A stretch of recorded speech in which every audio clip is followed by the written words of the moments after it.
Chapter 18. The Wisdom of Wholeness. The purpose of life is not to be perfect, it is to become whole. As I write these final pages, I cannot help but look back, not only on this book, but on the journey that began many years ago when I wrote my first book, A Road to Wealth and Happiness. At that time, I was fascinated by one powerful force that quietly shapes every human life, the ego. I discovered that the ego could inspire us to dream, achieve, build businesses, raise families, and create a meaningful life. Without a healthy sense of self, we could not survive in the world. A child must eventually learn to say, I. An adult must learn responsibility, confidence, and purpose. The ego gives us the courage to step into life. Yet I also discover its hidden danger. The same ego that helps us to build a life can slowly become the prison we never knew we were living in it. It begins innocently. We want to be successful. We want to be respected. We want to be loved. But somewhere along the way, our identity becomes attached to our achievements, possessions, titles, appearance, and others' opinions. Without realizing it, we begin protecting an image instead of living a life. That was the beginning of my first journey. The book began with a different question. If my first book asks, who am I trying to become?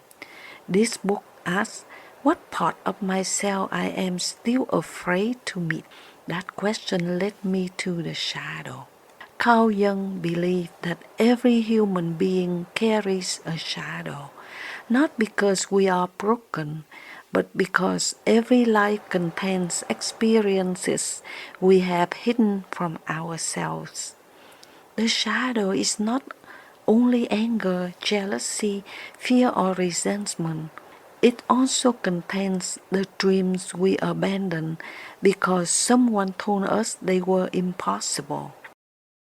It contains the tears we never allow ourselves to cry, the forgiveness we postpone, the love we were afraid to express, the talents we bury because we fear rejection. Our shadow is everything we have pushed into the darkness, not because it is evil, but because it felt unsafe to bring into the light. The tragedy is not that we have a shadow. The tragedy is spending our entire lives pretending we do not. Because whatever remains unconscious quietly shapes the way we see the world. We think we are reacting to the present. Often we are reacting to the own wound. We think we are angry at another person. Sometimes we are simply protecting a younger version of ourselves who was once hurt. We think we are afraid of failure. Perhaps we are really afraid of reliving an own disappointment. Until awareness enters the room, the shadow speaks with our voice. As I reflected on these two books, I realized something beautiful. The ego and the shadow seem very different, yet they are like two sides of the same coin. The ego says, look at me. The shadow whispers, please don't look at me. The ego wants to be admired. The shadow fears being rejected. One reaches outward, the other hides inward. Yet both are asking the very same question, am I enough? How extraordinary that the loudest voice within us and the quietest voice within us are searching for exactly the same thing: acceptance, love, belonging. For many years, I thought life was about becoming better. Now I believe life is about becoming more honest. There is a great difference. Trying to become better often means comparing ourselves with others. Becoming honest means comparing ourselves only with truth. The truth is this: every human being carries both light and darkness.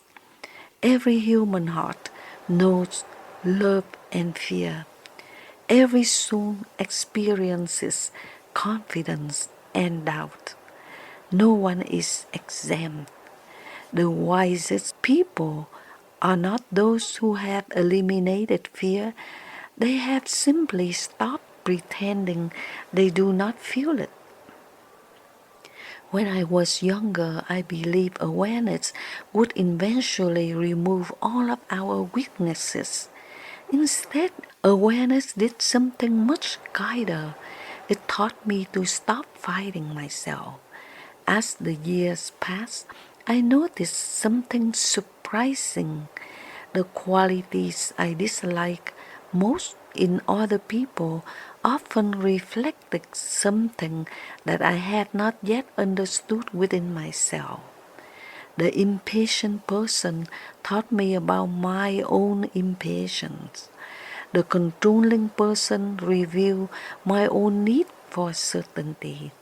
The arrogant person reminded me of the subtle pride still hiding within me.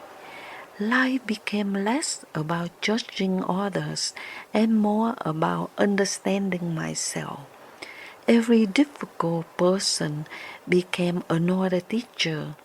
Every disagreement became another mirror, not a mirror of guilt, a mirror of awareness. Perhaps this is why Jesus said, quote, "First remove the plank from our own eye, and then you will see clearly to remove the speck from your brother's eyes." End quote. He was not teaching condemnation, he was teaching consciousness. Awareness always begins within. Over the years, I have met people from every walk of life. Some possess extraordinary wealth but carry restless hearts. Others own very little yet radiated peace. I met people whose accomplishments fill entire resumes, but whose eyes still search for approval. I met quiet people who never stood on a stage, yet transformed every room they enter simply by the kindness they carry. Eventually, I stopped asking, "How successful is this person?" I began asking, "How peaceful are they?" Peace became my new definition of success. Not because peace means life has no problems. Peace means the problems no longer define who you are. There is the Taoist story about a farmer whose horse ran away. The neighbors came and said, "What a terrible luck." The farmer simply replied, "Maybe." A few days later, the horse returned with several wild horses. The neighbors exclaimed, "What wonderful luck!" A farmer answered, "Maybe." His son tried to ride on one of the wild horses and broke his leg. Again, the neighbor cried, "How unfortunate!" The farmer said, "Maybe." Soon afterward, soldiers came to recruit every young man for war. Because his son had a broken leg, he was left behind. Again, the neighbors declared, "What a great fortune!" The farmer smiled once more, "Maybe." Life is rarely as simple as we imagine. The ego rushes to judge every event. The shadow clings to every painful memory. Awareness patiently waits until the entire story has unfolded. Perhaps that is why water has always fascinated me. Water never argues with reality. When it encounters a mountain, it does not complain. It simply changes direction. When winter comes, it becomes ice. When the sun rises, it becomes vapor. When the clouds grow heavy, it returns as rain. It changes form countless times without ever losing its essence. What if human beings could live the same way? What if we learn to adapt without losing ourselves, to forgive without becoming weak, to surrender without giving up, to change our direction without abandoning our purpose? That is not defeat, that is wisdom. As I have grown older, I have become less interested in being impressive.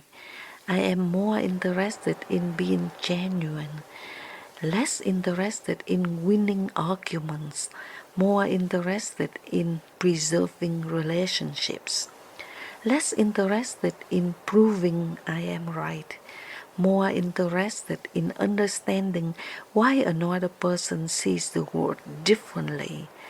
Age has not given me all the answers. It has given me better questions. Questions such as, what is my ego trying to protect?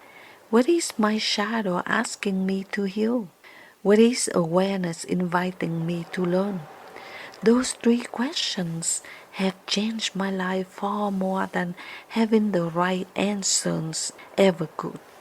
Because awareness does not begin with certainty, it begins with curiosity, and curiosity opens the door to compassion.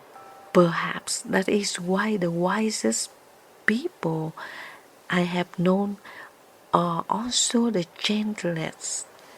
They no longer need to convince the world they are wise.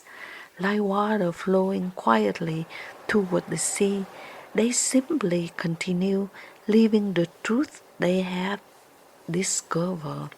And in their quiet presence, others begin to discover it too. That, I believe, is the beginning of wholeness.